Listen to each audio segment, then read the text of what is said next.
Dikisahkan bahwa Nabi Ayub adalah diuji. Ini kan disebutkan dalam Al-Quran ujiannya. Anni massani yadurru. Aku punya petaka, punya masalah dalam diriku. Ya Allah, punya penyakit. Betul, masalah penyakitnya disebutkan di dalam Al-Quran. Ad-dur. Ad-dur adalah penyakit. Aku punya penyakit ya Allah. Wahai zat yang maha, wa anta arhamur rahimin. Engkau adalah zat yang maha kasih. Penyakit di sini bukan penyakit yang menjadikan orang lari, bukan penyakit nafir. Sehingga dalam akidah kita mustahil seorang nabi dan utusan Allah punya penyakit yang menjadikan orang lari darinya. Seandainya zaman itu ada corona, nggak mungkin nabi kena corona. Karena orang lari dari orang kena corona. Nabi tidak akan mungkin kena penyakit AIDS. Nabi tidak mungkin kena penyakit yang menjadikan orang jijik mendekat kepadanya. Karena Nabi membawa syariat yang orang harus dekat kepada beliau. Para Nabi. Maka mustahil Nabi punya penyakit-penyakit yang menjijikkan, yang menjadikan orang tidak mau mendekat kepadanya. Ini kan kaidah yang harus kita fahami. Sehingga berita tentang Nabi Ayub yang ditambah-tambah oleh pembawa cerita. Karena Nabi Ayub disifati sebagai seorang Nabi yang sangat sabar dan sabar dan sabar. Sabar kepada istrinya, sabar kepada keluarganya, sabar kepada penyakitnya, sabar kepada ulat yang berada dalam tubuhnya. Sampai dikatakan kalau lagi sholat tuh ulatnya mengintip sambil melihat Nabi Yusuf.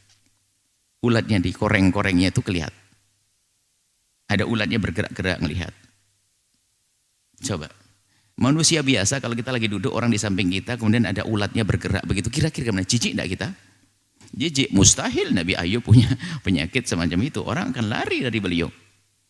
Yang jelas beliau adalah sakit dan sakit, ujiannya banyak, runtuh rumahnya, anaknya pada meninggal dunia, biarpun setelah itu diganti oleh Allah dengan kesehatan yang berlipat-lipat, anak yang berlipat-lipat, kecukupan yang berlipat-lipat, setelah melewati ujian yang dahsyat. Jadi tolong jangan mendengar cerita tentang Nabi Ayub, ulatnya sebelum sholat diturunin, kemudian dimasukin lagi, dilepas, ditaruh di dedaunan, kemudian setelah itu kembalikan lagi. Dari mana kisah itu? Ada Israiliyat kisah dalam buku-buku tafsir. Tapi orang mengerti ilmu akidah akan bisa memilah. Itu nggak boleh dikisahkan. Sebab itu kisah menjijikkan. Bagaimana Nabi yang membawa syariat, orang harus dekat kepadanya, punya sesuatu yang menjijikkan, menakutkan. Ini nada itu mengadu, mengadu kepada Allah. Ada pertanyaan bagaimana seorang nabi mengadu akan sakitnya. Bukan satu aib. Karena Allah senang jika seorang hamba menampakkan penghambaannya dan menunjukkan kelemahannya.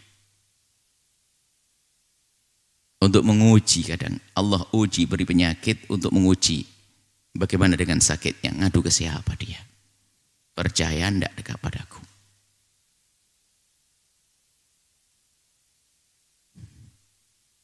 Seorang dokter gigi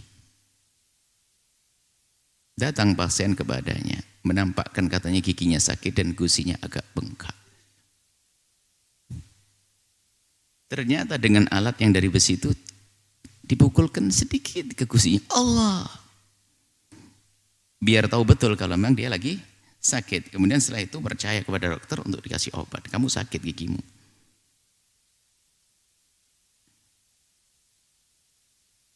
Enggak perlu menampakkan kekuatan di hadapan orang yang akan mengobatinya. Langsung merasa sakit.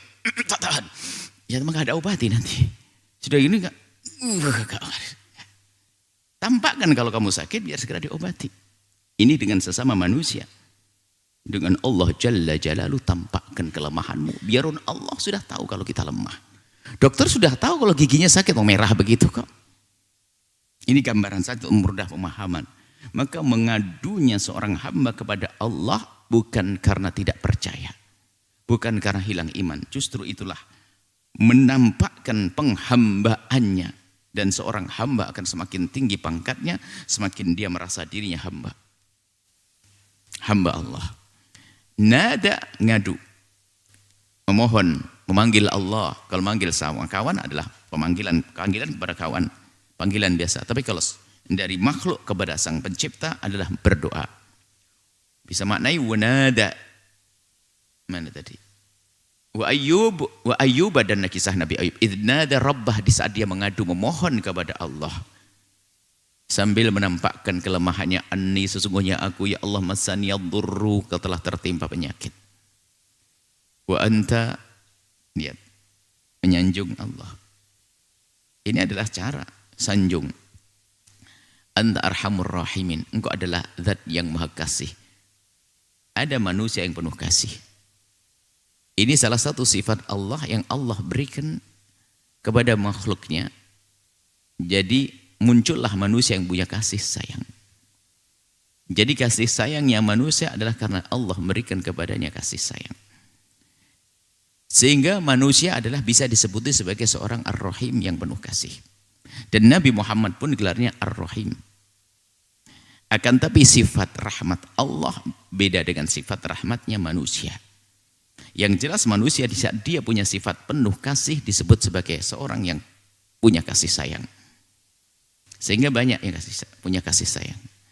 Nah, dari manusia yang penuh kasih, manusia yang penuh kasih itu kalau kita mengadu kepadanya akan diberi kita. Karena dia penuh kasih. Maka seolah seorang Nabi Ayyub berkata, ya Allah, dengan hujah yang jelas, maksudnya kalau berbicara mantap. Ya Allah, di sini banyak hamba-hambamu terkasih yang bisa memberikan kasih sayang kepadaku. Sementara engkau adalah Arhamur Rahimin, zat yang paling kasih di antara yang bisa berkasih sayang. Masa enggak ngeri kesembuhan kepadaku?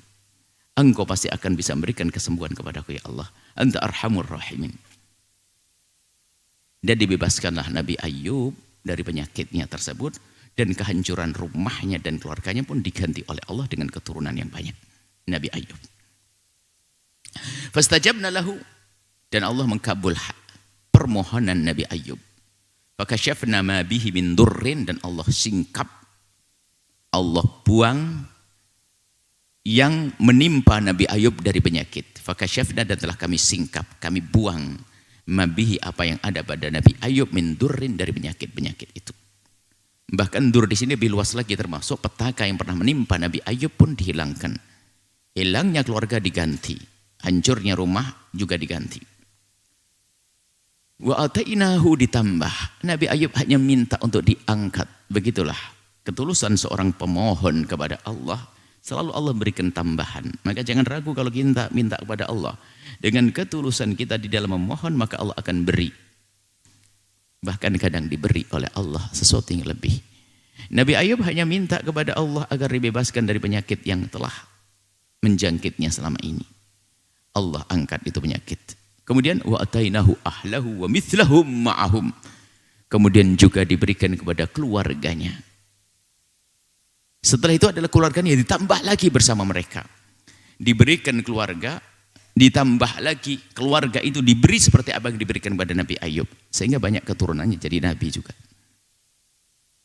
Itu rahmatan, diberi Allah rahmatan. Rahmat ini sebagian para mufassir mengatakan wahyu. Jadi keturunannya pun dijadikan para nabi-nabi yang mendapatkan wahyu. Min indina, dari Allah subhanahu wa ta'ala. Dzikra lil abidina, akan jadi bahan suri toladan, cerita, sebutan lil abidina, bagi hamba-hamba yang kenal Allah di kemudian hari. Hari ini pun kita akhirnya mendengar cerita itu juga. Cerita Nabi Ayyub. Setelah Anda menyaksikan video ini, jangan lupa berselawat kepada baginda Nabi Muhammad sallallahu alaihi wa alihi wa sahbihi wasallam.